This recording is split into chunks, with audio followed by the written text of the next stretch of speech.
if the culture is strong and, we've got the right people, the way I look at it is in the next generation, regardless of what they'll have to deal with, flying cars and who knows what else, they'll have what they need to figure it out and to come up with a plan that's appropriate for the times to continue to provide, to be an important part of society, helping our customers be protected from risk.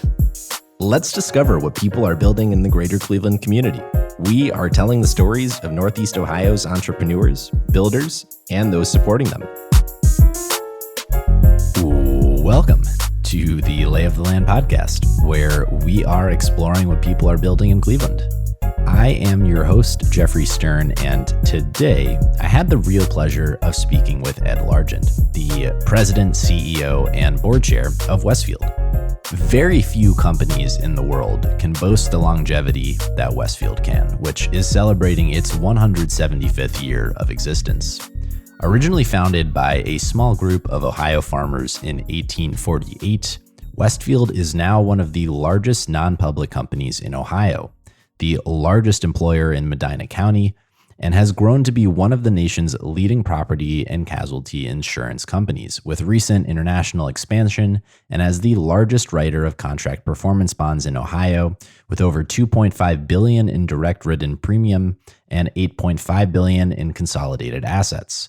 Ed joined Westfield in 1986 and was later appointed CEO and president of Westfield in 2015, after having served in a variety of previous leadership roles, including as Westfield's administration leader and chief technology officer. In our conversation today, we explore the ingredients that make for longevity and unpack how and why Westfield has been able to balance its multi-generational growth and commitment to ensuring the financial stability of its customers, all without sacrificing its own resiliency and anti-fragility through some of the most risk-on periods in American history, exploring this tension over time between the necessity of reinvention and homage to their rich history. We talk about the importance of cultivating people and empathy, being grounded in purpose, and aligning culture around these tenets. It was a real privilege to hear from Ed and his reflections on leadership and on Westfield's history, present, and future going forward. So please enjoy my conversation with Ed Largent.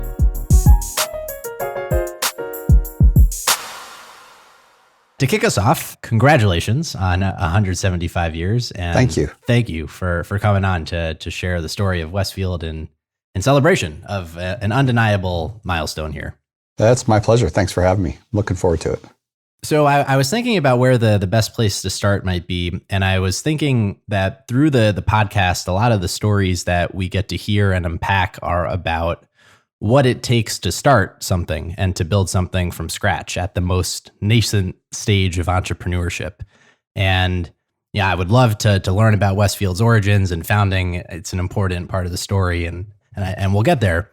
But I'll put it out there at the beginning of our conversation today that a theme that I really would love to unpack with you is longevity, because I think it would be a fair statement to say that every business ends at some point, and it's just a matter of when. And over the grand scale of time, most things are ephemeral, and but there's always a long tail where something persists for much longer than is probable. And when it comes to business, there are just not that many examples of organizations that can boast the kind of longevity in history that you have 175 years later. And so with that, I think it would be a fun place to start by just asking about how you build a business that lasts and stands this brutal test of time that most others do not get to survive. So when you think about longevity, what do you believe are the most important factors that set Westfield apart?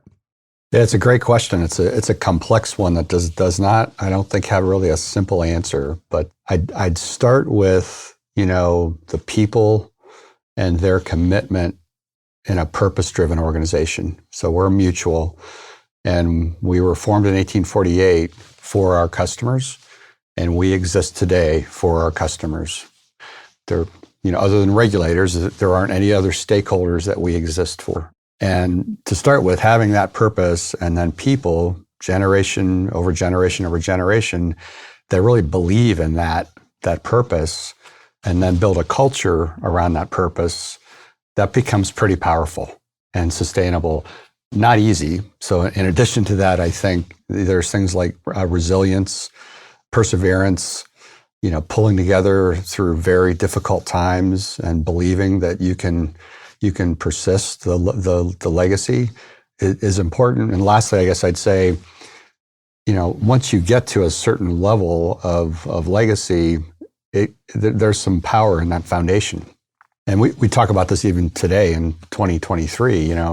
There's no shortage of challenges out there, but there's something about having a foundation of knowing we've been through a civil war, world wars, the Great Depression. I mean, you can go down the list, and we know the folks that came before us, they made it through successfully. It was probably really hard, and there was probably all kinds of tough times, but we're here, and that gives us something that a lot of other places don't have. So I don't know. Add all that up. That's sort of a hodgepodge answer, but that's what I think about. A lot of threads there that I'd love to pull on, and we'll maybe take them just one at a time. But you mentioned 1848, and perhaps it makes sense at this point just to travel back in the proverbial time machine and understand what the problems those farmers were facing in 1848 were, and what was the actual impetus for the founding of, which I believe at the time wasn't even Westfield. It was by a different name. So what was the vision, and how did it actually come together? Yeah, sure. So as you mentioned, you used the word farmers. In Medina County, Ohio in 1848, farming was the way of life. There were a lot of hardships in 1848 for folks who were farming, one of which was the threat of fire. So if you can put yourself back in that time frame, if a fire struck a farm, it could literally devastate an entire family's lives permanently. So it was something that was feared greatly and was a regular threat. At that time, it was still, our industry was still pretty nascent, but occasionally a carpetbagger would come through town, selling fire insurance from an East Coast company. And, the folks here hadn't had great luck with actually, receiving payments for stuff that they bought from folks that they really didn't know. And so the community leaders who were farmers, I think talked a lot about this, and we're probably always talking about it. And, how could they come together to figure out how to help the community with this horrible threat? And so in the community, general store here in Ben Austin's store in the Circle in Westfield Center, this was a problem that they discussed, and they knew that there were, companies on the East Coast that were insurance companies, and they identified one of our leaders who I think had a law background as well as farming, and they sent him off to Batavia, New York for a year plus to learn about insurance on the inside of a property insurance company. And he came back, and they together decided that they wanted to form an entity that would share risk across the community, and that would be, part of the community, not something, states away that they didn't have confidence in. And so that's really the impetus, and that's how they got it started. I imagine we could fill in an entire episode here just from there talking about the history of the whole organization and how it evolved, which I am really curious about. But perhaps you can provide a compressed version of from that impetus.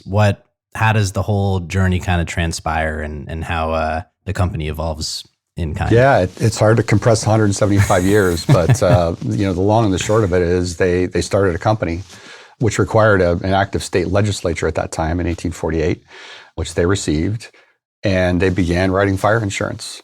And as the decades passed, they were successful in pooling risk and taking care of customers.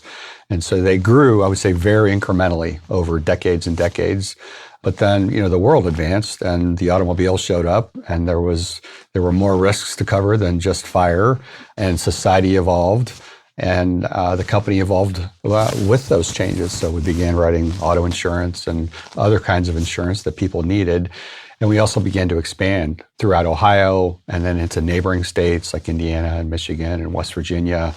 I'd say very incrementally throughout the rest of the 19th century and the first part of the 20th century. And I'd say, past World War II, we gained some scale and some steam and expanded into quite a few other states with our portfolio of insurance offerings, all through independent agents, I should mention. We've always offered our products through the independent agency system in the United States and began to grow more dramatically. We also got into some other businesses. We formed a life insurance company at one time, which we no longer have. There was actually a securities, like a mutual fund offering at one point in time. We started a contract surety organization, which is still in business today, working on their almost 70 years in business, which provides bonds for contractors and some other kinds of bonds. And the business just grew and became successful. And as we, head into the 21st century, we're, a multi-billion-dollar organization that has the sophistication you would expect in the 21st century and continues to evolve our capabilities to meet the needs of our customers. But the thing that is the same is the reason we exist and what our focus is, which is our policyholders and our customers. And part of the other question you asked is, at Westfield, especially as a leader, you learn throughout your career that your job is to take the organization, make it better, focus on those customers, and then pass it on to the next generation so that they can do the same. When you reflect on your career personally, where does your experience intersect with Westfield? How is it that you found yourself at the organization?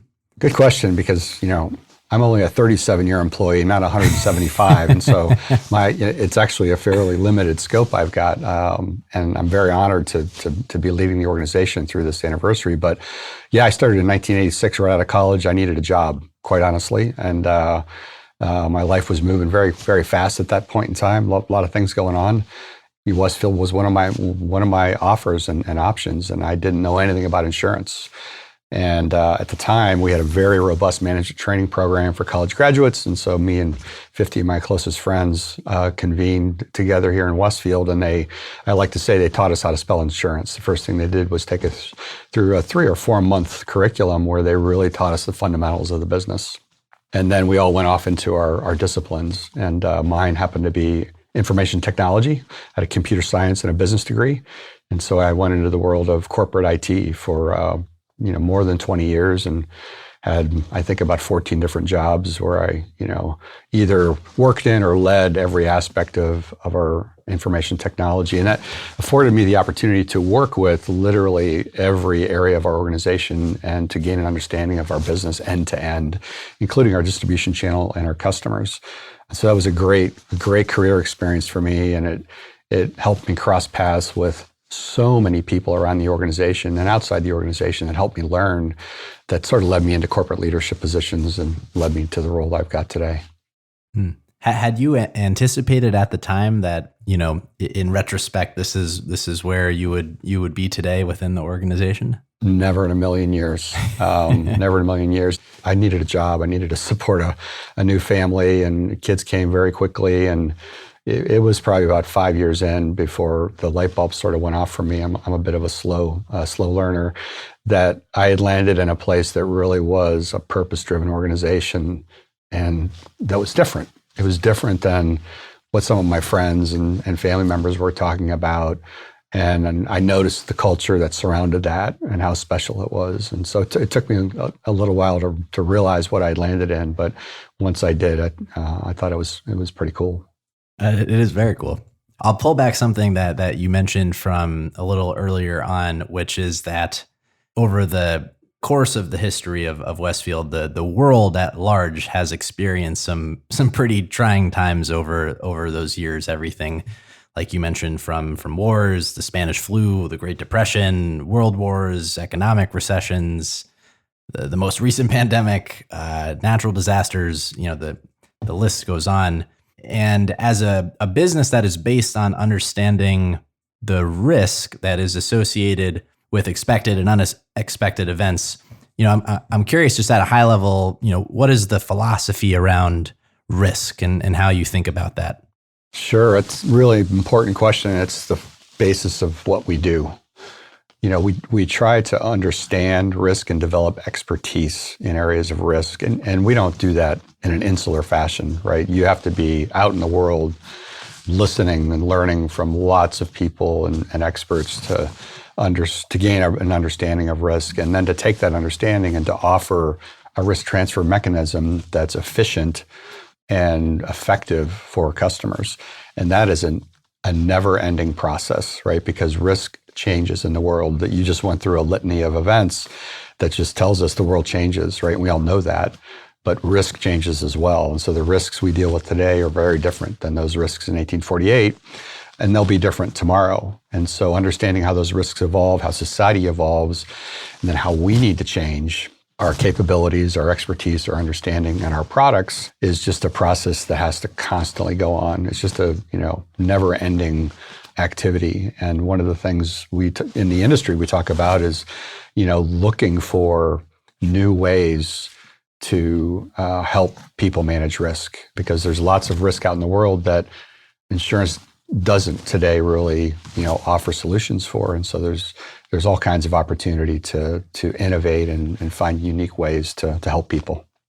Do you find there is a tension between promoting that innovation that will help the organization build resiliency and a certain anti-fragility going forward, balanced against Westfield's history and tradition and kind of the core identity? Is there how do you kind of toe that line?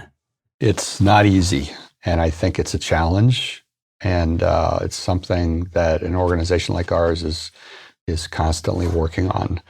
So it's interesting in the human dynamic when people see and feel 175 years, there's a great appreciation for that and awe, but it also sort of brings this feeling of rigidity and lack of change, which is really interesting because the only way we got to be 175 is to constantly change throughout those 175 years.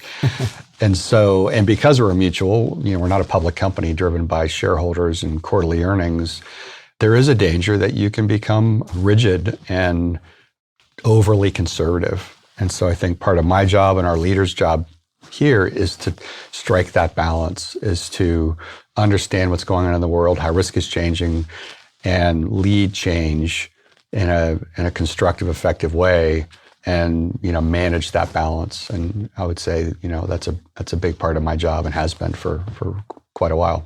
I think that's probably a similar challenge that founders have when they go through multi-generations, right? Three generations in, it's easy, I think, for the mission to fade. And so the other thing I would say is one of the ways we keep that balance alive is to make sure that mission doesn't fade and that we are grounded in why we exist.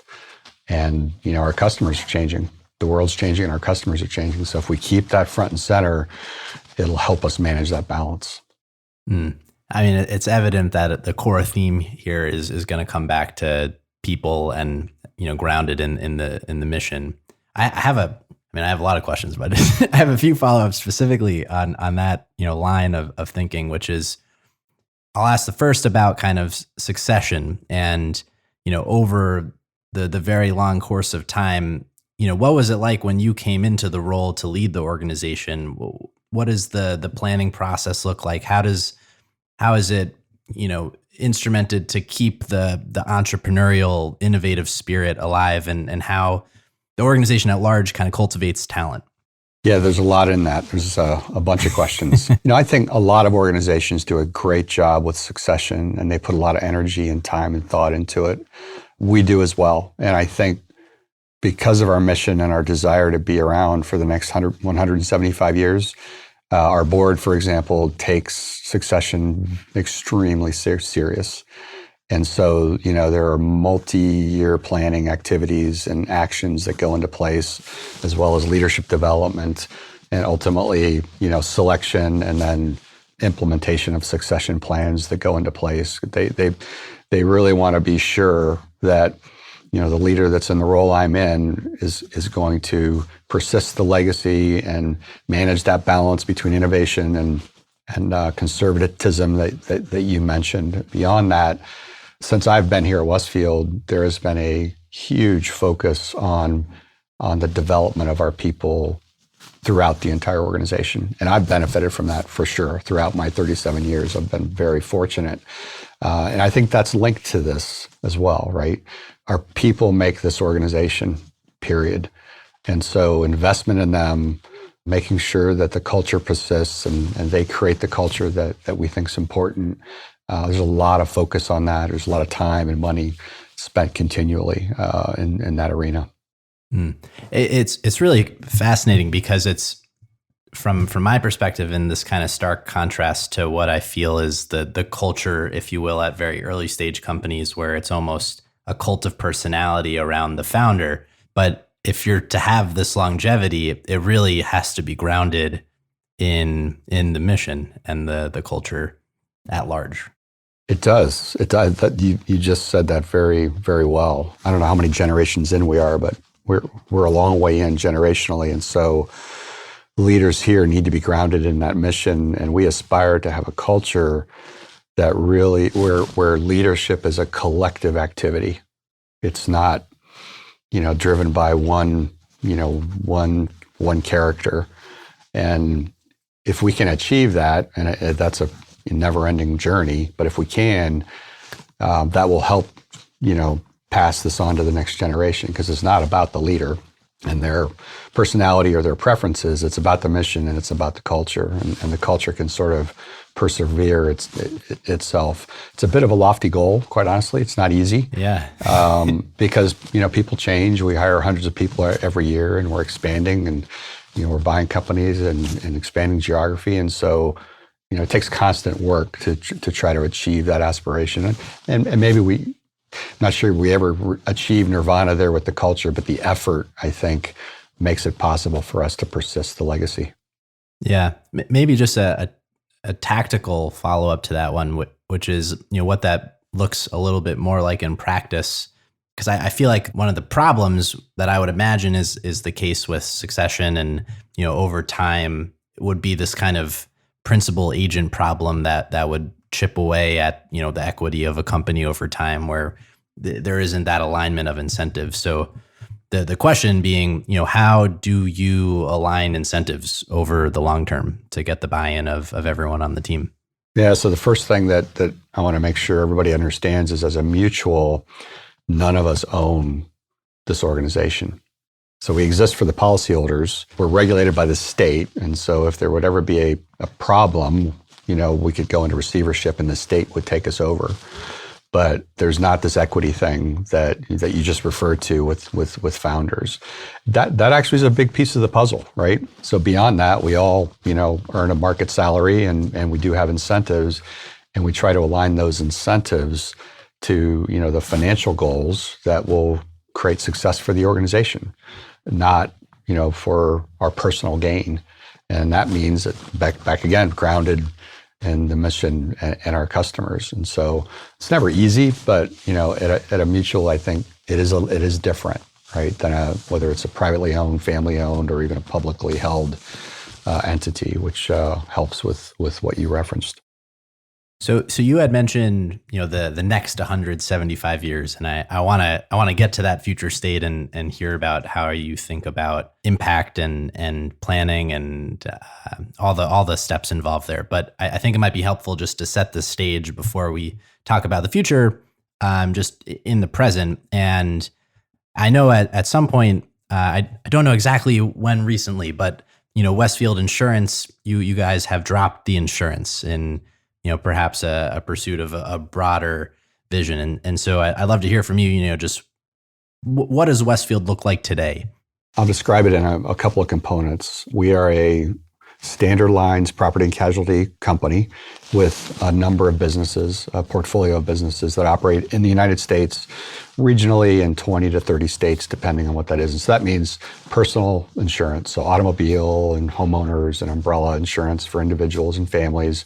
And we also offer commercial insurance for businesses, for general liability and property and auto. And that's really, and farm owners. We still are in the agriculture space. That goes back to our roots. And we are continuing to grow those businesses and expand those some of those businesses in the U.S. We also own a bank. So Westfield Bank is about 21, 22 years old. It's a very successful community bank here in Northeast Ohio. It also provides banking services to independent agencies across the entire country. And so that's part of our portfolio. And lastly, this is a new set of businesses. We started a specialty insurance business in the United States a little less than 2 years ago that has grown very rapidly. And we just acquired a Lloyd's of London syndicate in London that will jumpstart the international arm of that specialty business. And so that takes us into a completely new world of insurance. It's 50 states in the United States, and ultimately, a global kind of a footprint from a customer standpoint. So that's Westfield today. I'd say a somewhat complex portfolio of mostly insurance businesses and a successful community bank. On a quick detour related to that, really through the lens of acquisition of other organizations, I think given how important, the cultural tenets are of what you're doing and that grounding in the mission, what does the vetting process look like for when you are considering a prospective, acquisition? That Vetting process needs to be way more than just charts and numbers and graphs. Right. And so it's important to actually talk about values and culture. I mean, so that vetting process, as you reference it, involves a lot of conversation and discussion and questions about values and culture. And I think a lot of folks that do acquisitions or inorganic growth would say the same thing, that fit, a lot of people call it fit, is really important and can help turbocharge success, or it can create all kinds of really, really interesting challenges. And so that's a high priority for us, is to ensure we have at least foundational alignment around our values and culture. And then from there's a journey, because it takes time, because all of a sudden you got, hundreds of people that show up and they've come from somewhere, and, they're coming into the Westfield family, and we have to learn about them. They have to learn about us. And by the way, we hire a couple hundred people a year as well beyond that, which is the same thing. And it's sort of, helping them understand who we are, why we exist, what we're all about, and helping them sort of find their fit within this culture. So widening the aperture, we can talk a little bit about the future. Is the time scale that you think about when you think about the future, is it 175 years out? Like what practically are you, working through as a team when you think about what comes next? Yeah, so I'm gonna disappoint you here. It's nowhere near 175 years. It's 5 to 10 max. And I'll tell you why. In the 21st century, I don't know hardly anybody that really can predict 10 years out. I mean, if you just look at what's happened in the last few decades. And so I wonder at times how constructive it is to really try to plan, that far out. Now, with that said, 5 to 10 is reasonable. And we do have that kind of a lens.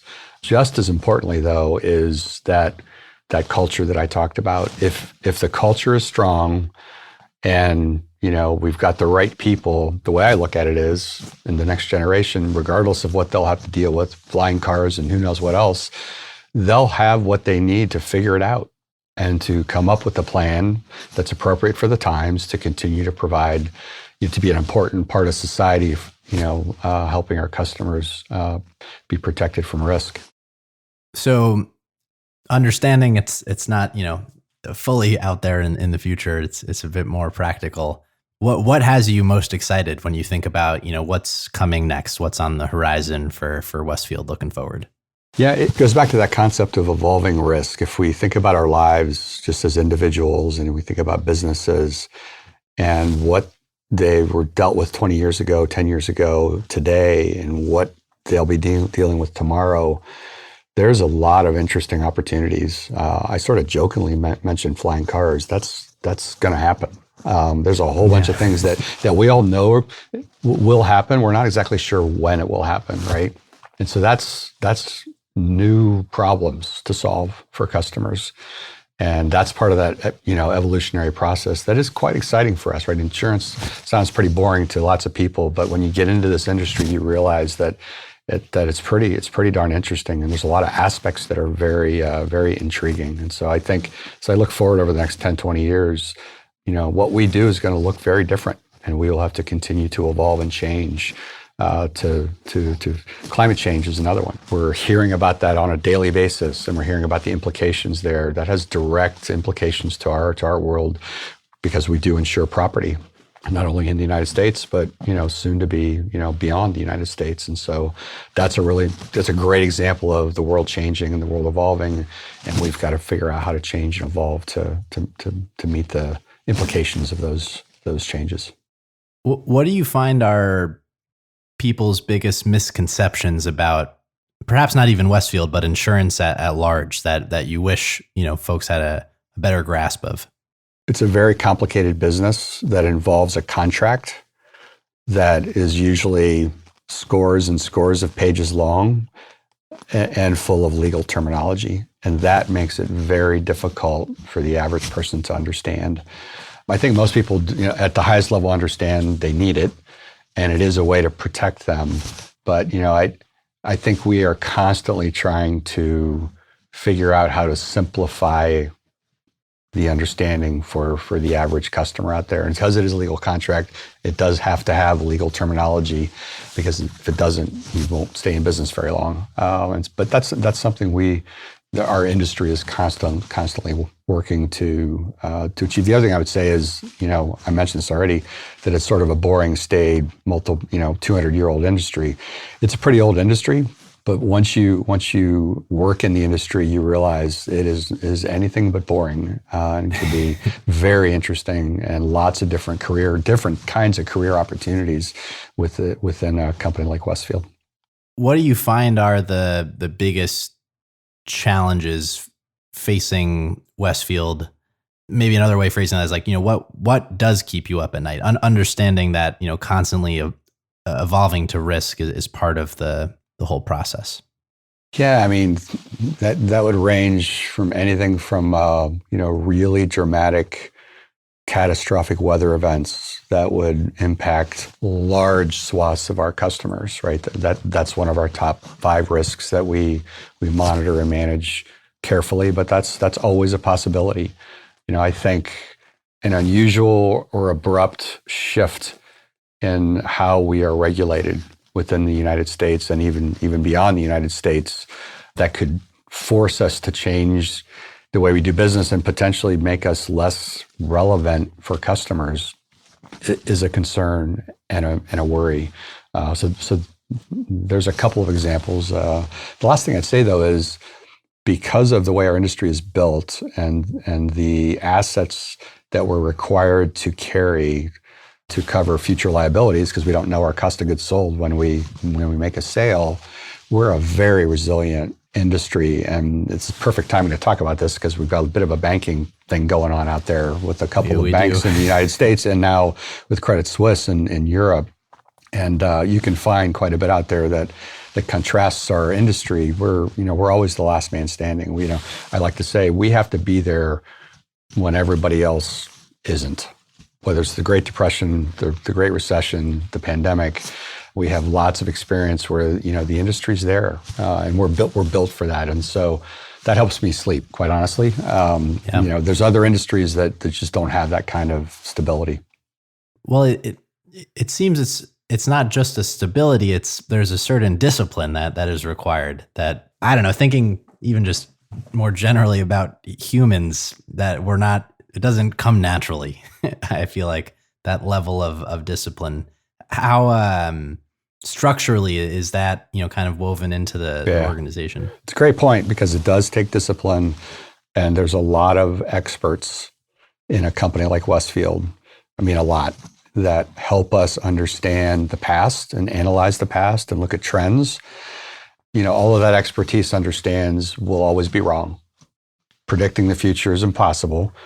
We're going to do the best we can, but we're going to have a conservative philosophy there, because we want to be there for the next day for our customers after the calamity happens. And so, understanding trends and projecting the future, and then understanding we're going to be wrong and accounting for that does take discipline. But if you do it, and you experience it, over and over again, you realize how critical that discipline is. And very few property casualty organizations fail, but the ones that do, generally have lost their discipline in managing their capital to ensure that they're prepared. How do you think about competition and kind of, differentiation, Westfield's advantage within the market at large? With such an old industry, differentiation can be very difficult. And I think this is another thing that's tough for customers because they often don't really see a big difference. At Westfield, we go right back to our people. Part of our culture is empathy and caring. You can take all the technology that we all have and the products that are sophisticated and how we deliver those, all that stuff's critically important. If you add a human element of caring into that, it is magic. And, I know it sounds trite, but it's real. We're all still human beings and we all still have feelings and we care. And so our claims operation would be just one example. We have hundreds and hundreds of stories about how we go about handling, an event a customer has that can be minor or it can be catastrophic. And, that caring showing through really can be differentiating. So understanding the practical time horizon is in the nearer future. But when you do think about that next 175 years, it's an interesting question to even think about at all. Cause I don't think most, startups think about necessarily legacy or what is the impact that you hope to have looking back in retrospect and what success actually looks like. So I'm curious if you even think about that or if there's an intentionality around that. I'd say we think about it in the sense that for the time that we're here in this generation, we want to position the organization the best we possibly can for success for the next couple of generations. So that is, what talent do we need? What capabilities do we need? What moves do we need to make in the portfolio of our businesses so that that next couple of generations, isn't behind the eight ball, but they're actually on the front foot and positioned to serve even more customers.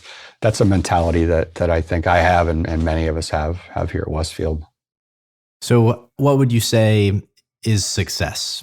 What does that mean? It's first and foremost being there for our customers when they need us and growing serving more customers. We're in a really important part of society. You and I couldn't live the lives we live without the ability to transfer risk efficiently, whether it's our cars or houses or anything else. Offering that service to society and then expanding it, serving more customers, that goes right at our mission. And we often say you're either a growing, thriving organization or you're probably declining. And we don't want to be declining, which means we want to continue to be growing and thriving. And by the way, it's a whole lot more fun to be part of a growing, thriving organization than one that's going the other way. So one thing I wanted to ask you about, and I think it's perhaps related to the culture piece, but in this ever increasingly remote, friendly world that we're living in, I do know that there is a importance to kind of a proximity of people that you have at Westfield, and just in researching the story that it's a whole community and town that's based around the organization. So I'd love to just hear what that actually looks like in practice and how you think about its importance. It's extremely important. I should say sort of pre-pandemic, I think a good 25% of our employees were fully remote workers around the United States. So that's not a foreign concept to us. With that said, we now have a higher percentage of fully remote and a pretty high percentage of hybrid workers and more geographically spread, all over the place. And so it's made us think more and harder about culture. The culture we aspire to, we articulate very clearly, and we have practices that we know if we exhibit those behaviors and practices will promote the culture. And we found that those practices can be effective remotely as well as in person. With that said, it's easier in person. There's just something natural that occurs between human beings when you are, not staring at each other through a webcam. And so we're figuring things out along with everybody else here, right? I mean, I think things are still changing. It's still so soon since the pandemic that I think there's just more to learn, and we're definitely learning and adjusting.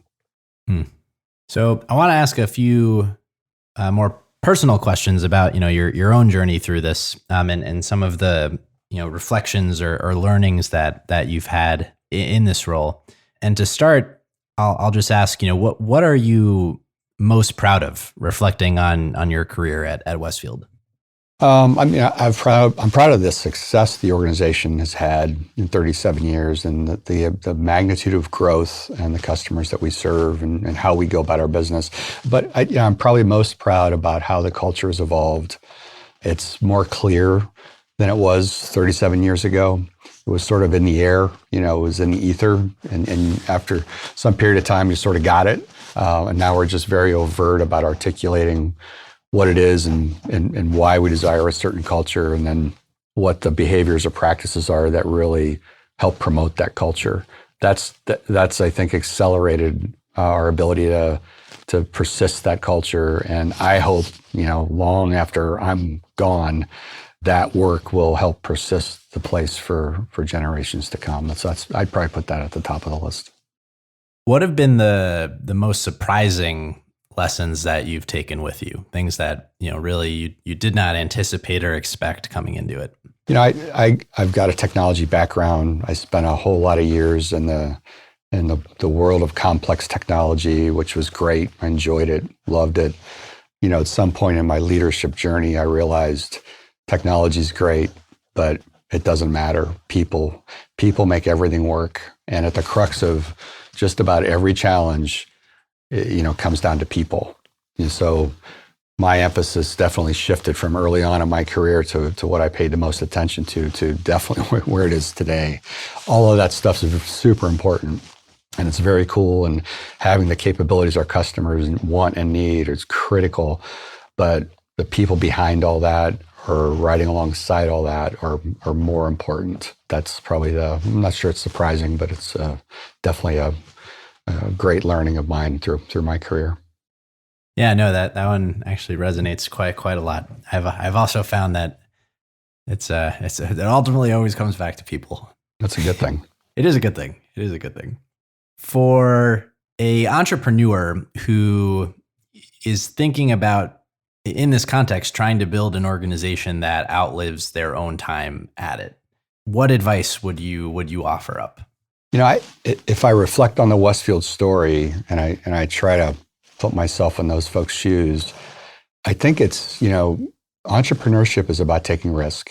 And I would say don't let maybe a desire or a thought about legacy and multi-generations, hamper your willingness to take risks. So those folks that started Westfield, they took a huge risk that had probably a high likelihood of failure.